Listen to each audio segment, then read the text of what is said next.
बिस्मिल्लाहिर्रहमानिर्रहीम और अस्सलामुअलैकुम। आज दिसंबर की 14 तारीख और पाकिस्तान में इस वक्त जुमेरात की दोपहर है। आज अभी तक की इम्पोर्टेंट ख़बरें और उनके ऊपर मेरा तजिया आपके सामने हाजिर है। सबसे पहली खबर आपके सामने रखते हैं।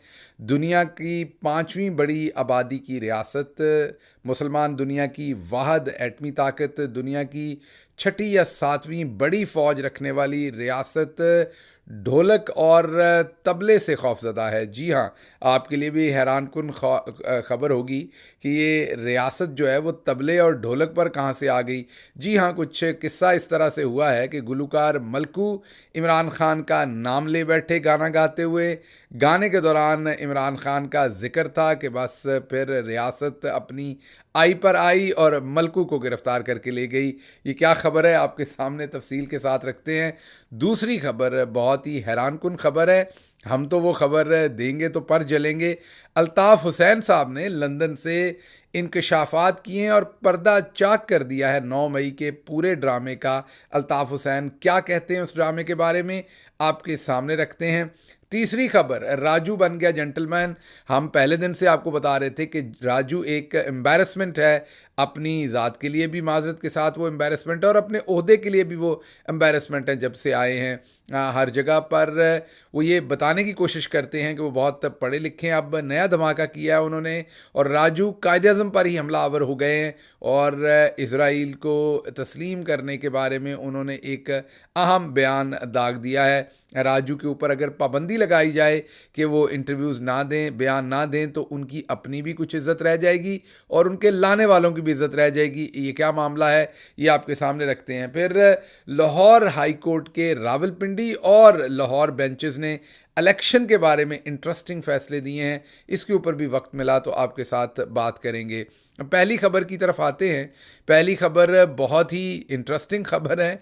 जैसा कि मैंने आपको कहा कि दुनिया की पाँचवीं बड़ी आबादी की रियासत, इस्लामी दुनिया की वाहिद एटमी ताकत, दुनिया की छठी सातवीं बड़ी फ़ौज रखने वाली जो है वो एक रियासत, और फिर हमें बताया जाता है हम इसमें बेस्ट हैं दुनिया में, हम इसमें बेस्ट हैं, हम इसमें बेस्ट हैं, हम इसमें बेस्ट हैं। तो इतने सारे बेस्ट वाली जो रियासत है वो तबले और ढोलक से डर गई है। जी हाँ, तबले और ढोलक पर बात आ गई है और आगे पता नहीं ये किस तरफ को जानी है। किस्सा कुछ यूं हुआ है कि गुलूकार मलकू गाना गाते हुए इमरान खान का नाम ले बैठे। वफादारी की बात की उन्होंने और वफादारी निभाने की बात की और कैदी नंबर 804 की बात की। जी हाँ, गाने के जो उन्होंने बोल बेचारों ने बोले उसके अंदर रेफरेंस था कैदी नंबर 804। डायरेक्टली उन्होंने इमरान खान का नाम नहीं लिया, कैदी नंबर 804 कहा, वफादारी की अलामत कहा कैदी नंबर 804 को। बस ये क्या था,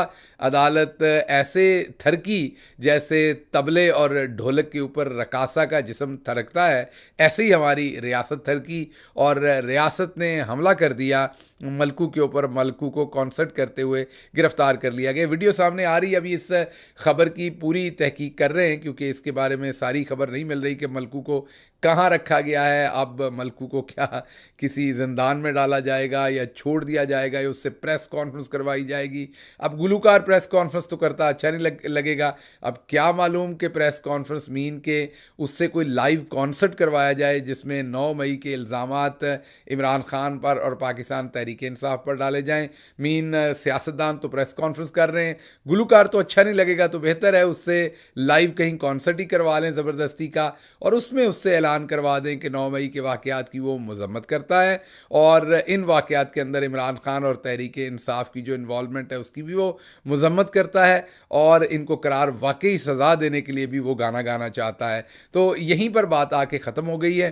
तो आप आगे के अंदाज़े खुद लगा लें रियासत हमारी कहाँ तक पहुँच गई है, जब तबले ढोलक और गुलूकार सिंगर्स और आप ये कहें कि रेशमी कौम तक जब काम पहुँच गया है, तो फिर मैं आपसे माजरत से कहता हूँ कि फिर सुलह ही कर लें। मेरा ख्याल है जब मामला तो यहाँ तक आपके पहुँच गए हैं आपका डर यहाँ तक पहुँच गया है कि एक रेशम कौम से मीन एक गुलूकार जो है वो एक नाम ले लेता है और वो भी एक इन्फर करता है, हवाला देता है, और आप इतने नाजुक हैं कि आप उसको पकड़ने में पहुँच जाते हैं। तो फिर मेरा ख्याल है काम बात सुलह पर ही। आज एक लतीफ़ा सुना देता हूँ। लार्जर इंडिया जो था वो उस टाइम ब्रिटिश सरकार के अंडर था, तो ब्रिटिश भी लड़ रहे थे। दोनों जंगों के अंदर ब्रिटिश का भी पूरे का पूरा लेना देना था।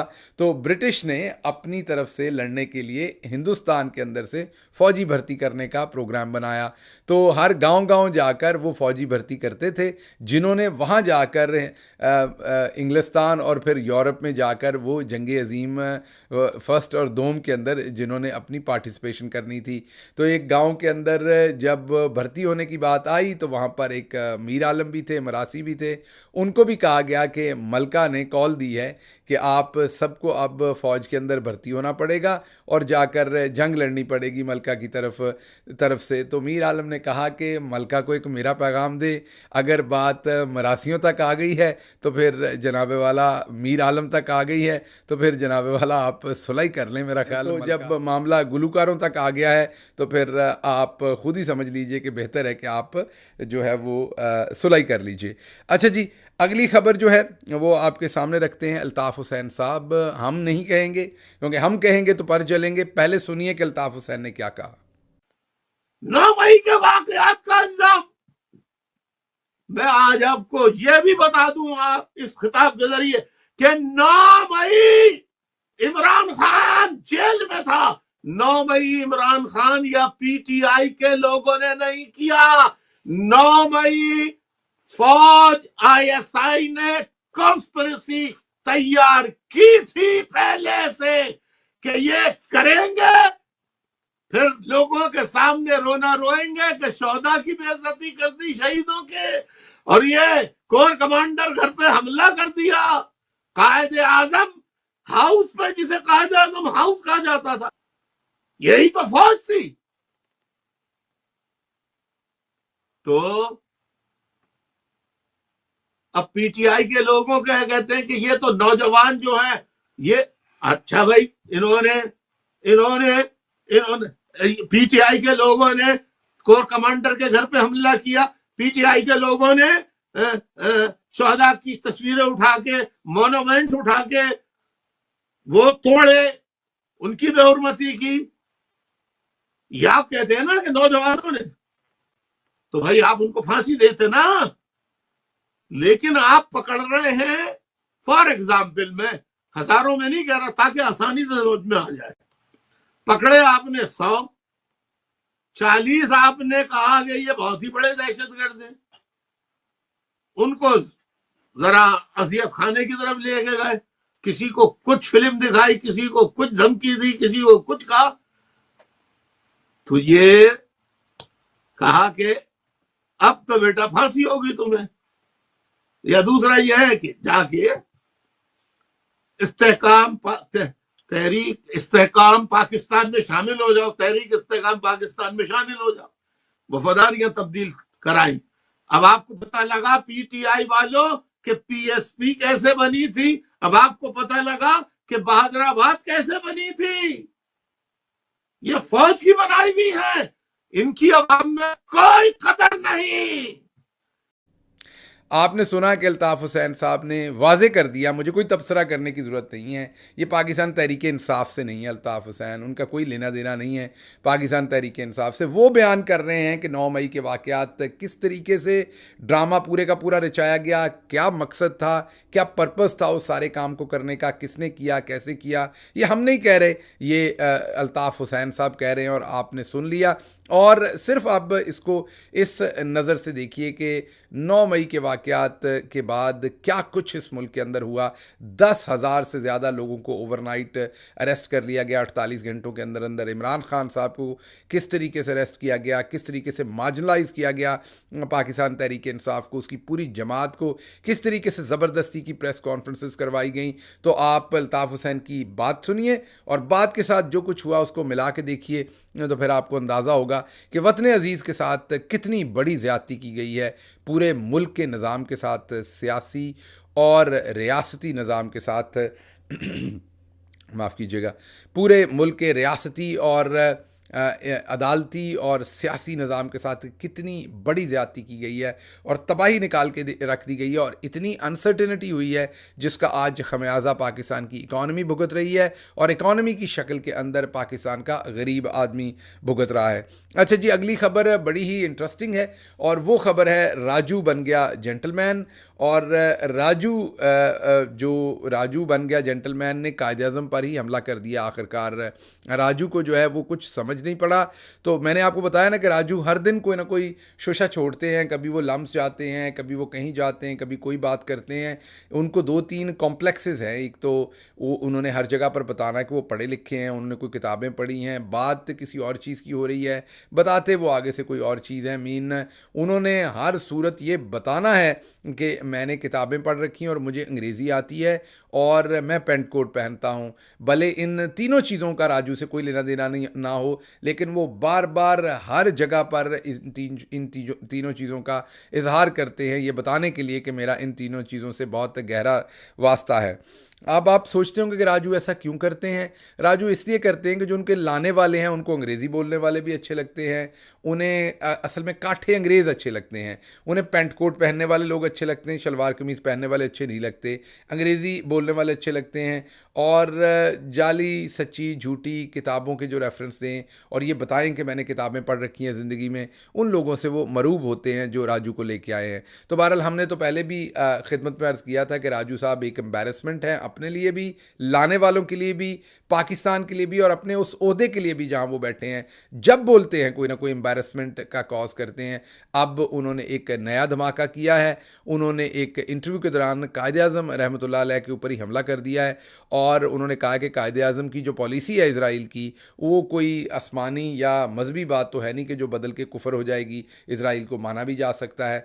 आप इससे वाज़े तौर पर खुद ही सोच लें कि फिर ये रजीम क्यों चेंज हुई होगी, इस रजीम चेंज के पीछे कौन कौन सी साजिशें होंगी। राजू ऐसे ही तो नहीं बोल रहा। ये बात दुरुस्त है कि राजू को पता नहीं चलता कि बात कैसे करनी है और किस तरीके से बात करनी है, लेकिन ज़ाहिर बात है राजू को चाबी तो कहीं और से दी गई है जो राजू ये बातें कर रहे हैं। तो आप खुद ही समझ लीजिए कि ये तमाम का तमाम जो मामला हुआ है, इसमें ये रजीम चेंज ऐसे ही सादा सी बात नहीं है, ये आम सी बात नहीं है कि इमरान खान की हुकूमत को चलता करना है और उसके बाद जो है वो एक ऐसी हुकूमत लेके आनी है जो उसके बाद शहबाज शरीफ जो कसर रहती थी वो पूरी कर गए थे, जो बाकी रह गई है वो राजू पूरी करेंगे। और वो अब किसी और पर हमला नहीं कर रहे। राजू को अपने बारे में इतनी गलतफहमी हो गई है कि अब वो कायदे आज़म सानी समझते हैं अपने आप को और आज उन्होंने कायदे आज़म पर ही हमला कर दिया, उनकी पॉलिसी पर हमला कर दिया और ये कह दिया कि अगर इज़राइल को तस्लीम कर लेंगे तो कौन सा कोई कुफर हो जाएगा। आप राजू की हरकतें देखें, बयान देखें, राजू का सियासी कदकाठ देखें और उनके उनके जो मैं यही कहूँगा कि उनके जो ऑब्जेक्टिव्स हैं, जो उनके अज़ाइम हैं, वो देखें। अच्छा जी, आखिरी खबर जो आपके सामने रखनी है वो बड़ी इंटरेस्टिंग खबर है। कल लाहौर हाई कोर्ट के लाहौर बेंच ने और आज लाहौर हाई कोर्ट के रावलपिंडी बेंच ने बहुत इंटरेस्टिंग फैसले दिए हैं इलेक्शन से रिलेटेड। कल लाहौर हाई कोर्ट के लाहौर बेंच में जस्टिस बाकर नजफी ने जो पाकिस्तान तहरीक इंसाफ की दरख्वास्त थी जिसके अंदर रिटर्निंग ऑफिसर्स जो गवर्नमेंट सरकारी मुलाजमीन को लगा दिया था अदलिया के ऑफिसर्स की बजाय, मीन जजेस और अदलिया के जो जस्टिस डिपार्टमेंट से लोगों ने आना था या अदलिया से आना था, उनकी बजाय आरोज़ जो सरकारी मुलाजमीन लगा दिए, जो कि पहले ही इस सरकार के कहने के ऊपर जुल्म का बाज़ार गर्म किए हुए हैं पाकिस्तान के अंदर, इंसानी हकूक़ की पामाली किए हुए है ब्यूरोक्रेसी पाकिस्तान के अंदर, उन्हीं को जो है वो आरोज़ रिटर्निंग ऑफिसर्स लगा दिया था। पाकिस्तान तहरीक इंसाफ लाहौर हाई कोर्ट गई थी एप्लीकेशन लेके, जस्टिस बाकर नजफी ने रोक दिया है इलेक्शन कमीशन को और chief justice Lahore high court को मार्क कर दिया ये फैसला कि इसके ऊपर लार्जर बेंच बनाएं। अब इस पर दो बातें होनी हैं। असल में तो यकीनी तौर पर आरोज़ जो हैं वो अदालती अमला ही होना चाहिए, लेकिन अब करेगा क्या इलेक्शन कमीशन, जो मुझे लगता है कि कहीं इसकी आड़ में अब इलेक्शन डिले कराने का पूरा मंसूबा ना बना लिया जाए, क्योंकि आज जो लाहौर हाई कोर्ट का रावलपिंडी बेंच है उन्होंने एक फैसला दे दिया NA 59 और शायद PP 22 उन हलकों की हल्का बंदियों को चैलेंज कर रखा था, उन्होंने उन हल्का बंदियों को कैंसिल कर दिया और इलेक्शन कमीशन को कहा है कि इन हल्का बंदियों को दोबारा देखा जाए।